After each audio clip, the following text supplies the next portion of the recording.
ఈరోజు సుదీర్ఘంగా మీడియాతో మాట్లాడినటువంటి మాజీ ముఖ్యమంత్రి వైఎస్ జగన్మోహన్ రెడ్డి గారు పోలీసుల వ్యవహార శైలి ఏ విధంగా ఉంది, వ్యవస్థలు ఏ విధంగా పనిచేస్తున్నాయనేది ప్రస్తావించుకుంటూ తాజాగా ప్రకాశం జిల్లా అద్దంకి శంకవరప్పాడు దగ్గర ఎస్ఐల కార్లలోనే గంజాయి దొరికితే దాన్ని కూడా వీళ్ళు ఏ విధంగా డైవర్ట్ చేశారు, ఎవరు ఏ విధంగా దాని గురించి కమెంట్లు చేశారు అని డిఎస్పీ ఏం మాట్లాడారు, ఎస్పీ ఏం మాట్లాడారు, ఎఫ్ఐఆర్లో ఏముంది, ఎస్ఐల వాంగ్మూలంలో ఏముంది, ఇవన్నీ చూపించుకుంటూ అవి వీడియోలు డిస్ప్లే చేసుకుంటూ ఆ డాక్యుమెంట్స్ డిస్ప్లే చేసినప్పుడు అవి చూస్తే ఒకటే అనిపించింది, పోలీసులు వాళ్ళని వాళ్ళు ట్రోల్ చేసుకున్నట్లు అనిపించింది.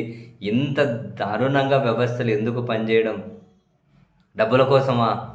ఇంత దారుణంగా వ్యవస్థలను ఎంత నాశనం చేస్తారా అనిపించింది సీరియస్లీ. ఎస్ఐల కారులో గంజాయి దొరికితే అక్కడికి వచ్చిన సిఐ ఏం చేశారన్నది చూపించారు. అంటే వీడియోలు తీస్తుంటే స్థానికులను ఎట్లా బెదిరిస్తున్నారు అని.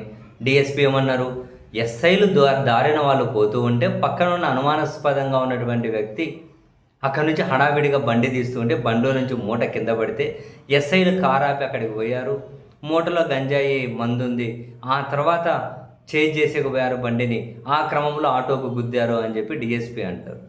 వాళ్ళ మానాన వాళ్ళు పోతూ ఉంటే పక్కన ఉన్నాడు చూసి భయపడి పరిగెత్తుతూ ఉంటే దొరికిందట. అది చూపించారు జగన్ గారి వీడియో. ఎస్పీ గారు ఏమంటారు, లేదు మా దగ్గర ఇన్ఫర్మేషన్ నుండి రైడ్కి వెళ్ళాం, రైడ్లో దొరికింది అది కార్ డిక్కీలో ఉంది అంటారు. తర్వాత యాక్సిడెంట్ అయితే మా ఎస్ఐలు అక్కడి నుంచి 108కి ఫోన్ చేసి ఈ క్షతగాత్రులు ఆటోలో ప్రమాదానికి గురైన వాళ్ళను ఆసుపత్రిలో చేర్పించారు అంటారు. కానీ ఎఫ్ఐఆర్లో ఎస్ఐలో వాంగ్మూలం ఇచ్చిన దాంట్లో ఏముంది, అక్కడ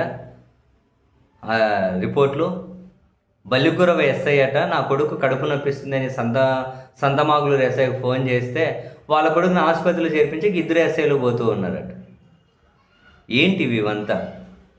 అండ్ 108కి కాల్ వెళ్ళిందన్నారు కదా, ఆ కాల్ డేటా రిపోర్ట్లో ఏముంది, అక్కడికి సంబంధించిన ఒక స్థానికుడు కాల్ చేశాడని చెప్పి అందులో ఉంది. ఎస్ఐలు గంజాయితో దొరికితే వాళ్ళని అరెస్ట్ చేయాల్సినటువంటి వ్యవస్థలు, వాళ్ళని అరెస్ట్ చేయాల్సిన పోలీసులు కాపాడడం కోసం ఈ విధంగా అడ్డదిడ్డంగా ఎవరికి ఏది బుద్ధి పడితే మాట్లాడుతూ పోతారా? ఇంత దారుణంగా పనిచేస్తారా? మళ్ళీ వీళ్ళు జేమ్స్ బాండ్ 007 లెక్కన ఎవరినో చేసేయకపోతే మరి పోలీసులు ఏం చేయాలి? వాళ్ళకి రివార్డులు ఇవ్వండి, రాష్ట్రపతి మెడల్ ఇవ్వండి, లేకుంటే నీకు ఏమైనా అవార్డులు రివార్డులు ఇవ్వండి. మరి ఒకరిని విఆర్కి ఎందుకు పంపించారు, ఇంకొకరికి ఛార్జ్ మెమోలు ఎందుకు ఇచ్చారు, ఇంకొకరికి షోకాజ్ నోటీసులు ఎందుకు ఇచ్చారు ఇవన్నీ? వాళ్ళకి అవార్డులు రివార్డులు ఇవ్వండి మరి అని చెప్పి జగన్మోహన్ రెడ్డి గారు. ఎంత దారుణంగా వ్యవస్థలు పనిచేయడం చరిత్ర ఎప్పుడు చూసి ఉండదు అని తాను మాట్లాడడం కాదు, అన్ని ఆధారాలు చూపించుకుంటూ వీడియోలు చూపించుకుంటూ మాట్లాడితే నిజంగా పోలీసులకి ఏమనిపించదా? ఇంత దారుణంగా ఎందుకు వీళ్ళు పనిచేయడం?